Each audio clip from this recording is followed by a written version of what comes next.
કેટલા બધા લોકો સવારના પહોરમાં ઉઠીને રાશિ ભવિષ્ય વાંચે, ખબર તમને? કચ્છ, ગન, પઠણ, મટર.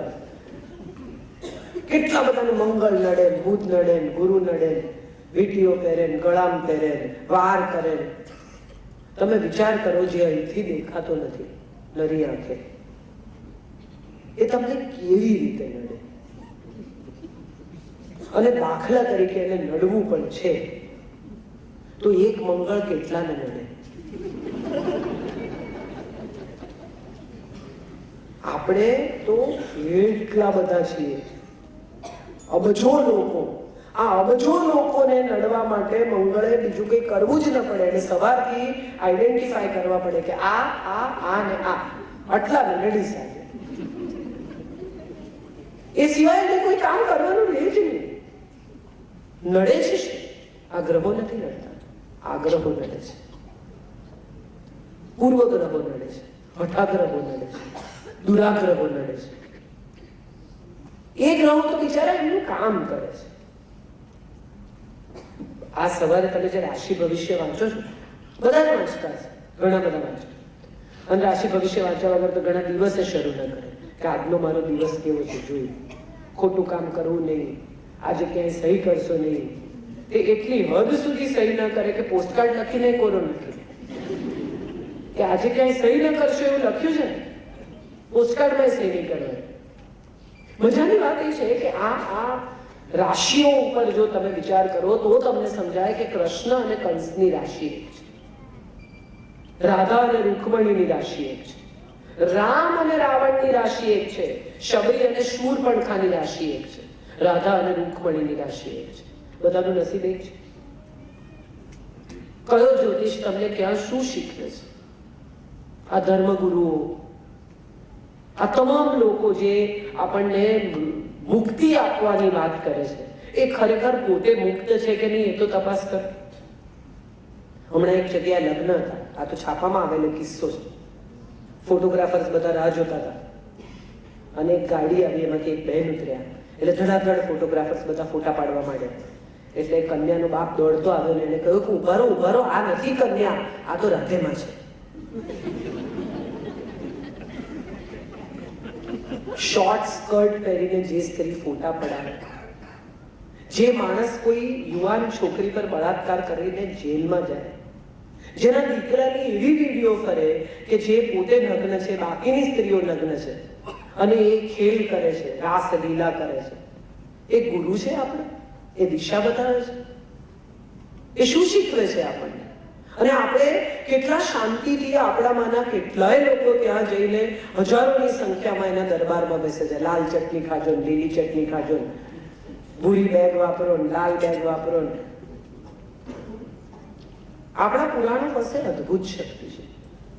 આપણા ભાગવતમાં, આપણા મહાભારતમાં, આપણા રામાયણમાં કઈ કેટલાય સોલ્યુશન છે. આપણી પાસે ગીતા છે, લાઈફ મેનેજમેન્ટનું પુસ્તક, સીધું સુખ, ready book, handbook for happiness. બીજું કંઈ જ નથી જોઈતું. આ હેન્ડબુક ઓફ હેપીનેસ ખોલો અને તમને સમજાય કે સુખી કેવી રીતે થવાય.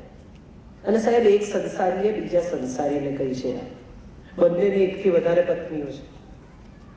કોઈ એમ કહેતું નથી કે ભાગી છૂટો, છોડી દો, સારા કપડા ના પહેરશો, સારું ખાશો નહીં. રૂમી નામના એક પોએટ, બહુ સુંદર પર્શિયન પોએટે કહ્યું કે જો આજ સુરા, આજ સુંદરી અને આજ સુખ સ્વર્ગમાં મળવાનું હોય તો હું અહીંયા કેમ ના ભોગવું. વચન આપે છે તમને ઉપર મળશે, એ છોડો. ઉપર ક્યાં? કોણ છે? ખરેખર છે સ્વર્ગ? ખરેખર છે નર્ક કે આ કલ્પનાઓ છે? સ્વર્ગનું સુખ, આવો એક શબ્દ આપણે બહુ સાંભળ્યું છે કે પછી એને સ્વર્ગનું સુખ મળ્યું. એટલે સ્વર્ગમાં સુખ છે એવી કોઈની પાસે ગેરંટી, વોરંટી કોઈ જઈ આવ્યું છે? કોઈએ કહ્યું આપણને બાલી જઈને આવે તો લોકો કહે કે સાહેબ બાલી શું જગ્યા છે, જજો. સ્વર્ગમાંથી આવીને કોઈએ તમને કીધું કે સાહેબ સ્વર્ગ શું જગ્યા છે, જજો, જવા જઈએ. આવું સાંભળ્યું કે? એક માણસ ગુજરી ગયો, પછી એને ભગવાન પાસે લઈ ગયા. તો ભગવાને કહ્યું કે યાર, તારો ચોપડો જોતા સમજાય છે કે તારા પાપ બોર્ડર લાઈન પર છે.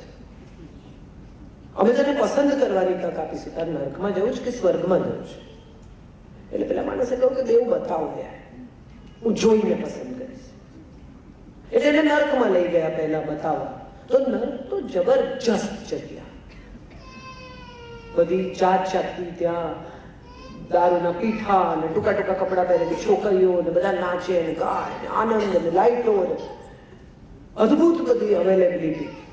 એટલે એને કહ્યું આ જોરદાર છે, નર્ક તો મજા છે, સ્વર્ગ બતાવો. એટલે સ્વર્ગ જોવા ગયા. તો કઈ 2-4 ઋષિ મુનિઓ ફરે ને કલ્પ વૃક્ષ ને દૂધની નદી વહે ને વાદળો થોડા. એને કીધું ના ભાઈ ના, આ રિંગમાં મારે નથી રહેવું, મને નર્કમાં લઈ જાઓ. કે એક વાર નક્કી કરી લે પછી નક્કી નહીં થાય. તો કે ના ના મારે નર્કમાં જ ફાઇનલ કહું છું તમને. ચાલો નર્કમાં લઈ ગયા, દરવાજા બંધ કર્યા. જેવા દરવાજા બંધ કર્યા ને સાહેબ એવા 2 8-8 ફૂટના રાક્ષસ શિંગડાવાળા તવો લઈને મોટો, કે આમાં શું કરશે? તો કે તને તળશે. એટલે પેલો ગભરાય ને કીધું કે પેલું બધું બતાવે ને એ, તો કે તો માર્કેટિંગ ડિપાર્ટમેન્ટ છે. આપણે બધાને છે ને સુખ માર્કેટ કરવાનું છે. આપણને લાગે છે કે ગાડી ખરીદવામાં સુખ છે, આપણને લાગે છે કે હજી મોટા ઘરમાં સુખ છે, આપણને લાગે છે કે બ્રાન્ડેડ કપડાં પહેરવામાં સુખ છે, આપણને લાગે છે કે પરફ્યુમ્સ ખરીદવામાં સુખ, 10 ઘડિયાળો હોય એમાં સુખ છે. હમણાં મારી 50મી જન્મ દિવસના દિવસે મને કોઈકે રેમન્ડ વેલની ઘડિયાળ આપી. એટલે બહુ અંગત મિત્ર બહુ પ્રેમથી લઈ આવ્યો ₹1,00,000 ઘડિયાળ. એટલે ઘડિયાળને હાથમાં હજી પહેરી નથી, પણ એ ઘડિયાળને જોઈને ત્યારે મને એક પ્રસંગ યાદ આવ્યો. હું યોગ જ્યારે લખતી હતી ત્યારે અમિતાભ બચ્ચનને મળવાનું હતું. બચ્ચન સાહેબ ઘડિયાળ પહેરી હતી, એમને રોક વોચ કહેવાય. એક જ પથ્થરમાંથી કોતરેલી ઘડિયાળ હોય, આંકડા પણ કોતરેલા હોય અને મશીન ઉપર ખુલ્લું ફિટ કરેલું. બ્યુટીફુલ વોચ, 20-25 લાખ રૂપિયાની અથવા કદાચ મોંઘી ઘડિયાળ. એ મારી સાથે વાત કરે તો આમ હાથ આમ તેમ થાય તો મારી નજર આમ ઘડિયાળ પર. એટલે એમને ખ્યાલ આવી ગયો. એટલે એમણે સરસ રીતે ઘડિયાળ જોઈને કહ્યું અચ્છી ના. એટલે મેં કીધું સર બહુ અચ્છી. मैंने कहा वक्त वही दिखाती है जो तुम्हारी घड़ी दिखाती है.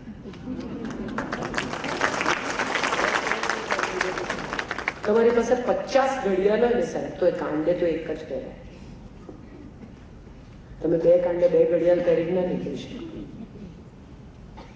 તમારી પાસે 100 ગાડી હોય ને તો એક ટાઈમે તો તમે એક જ ગાડીમાં બેસી શકો. ઘડીકમાં મન ઘડીક પાછળ આવો પછી હું અડધે રસ્તે બદલી લઈશ. આવું કરી શકતા નથી.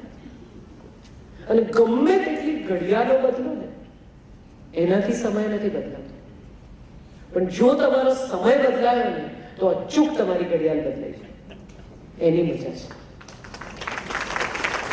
એની મજા છે.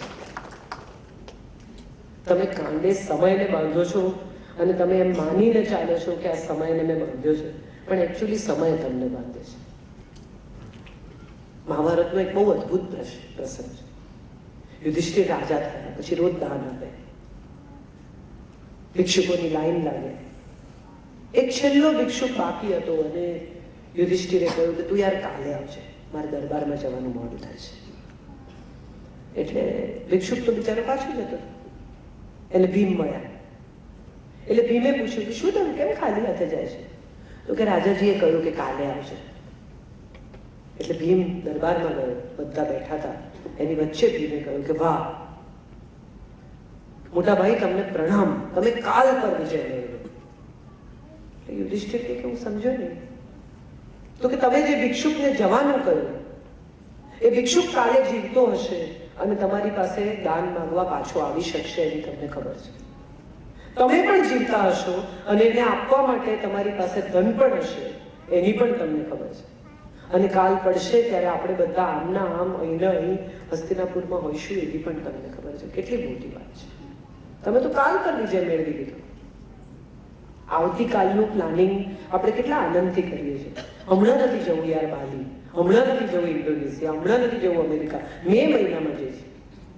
મે મહિનામાં આપણે હોઈશું કે નહીં?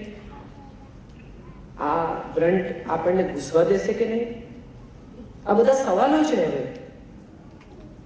8મી નવેમ્બરની સાંજે 5 વાગે માણસ 5 લાખ રૂપિયા લઈને ઘરે આવ્યો રોકડા, ત્યારે એને ખબર હતી કે આ કલાકની અંદર એના પૈસા કાગળિયા થવાના છે.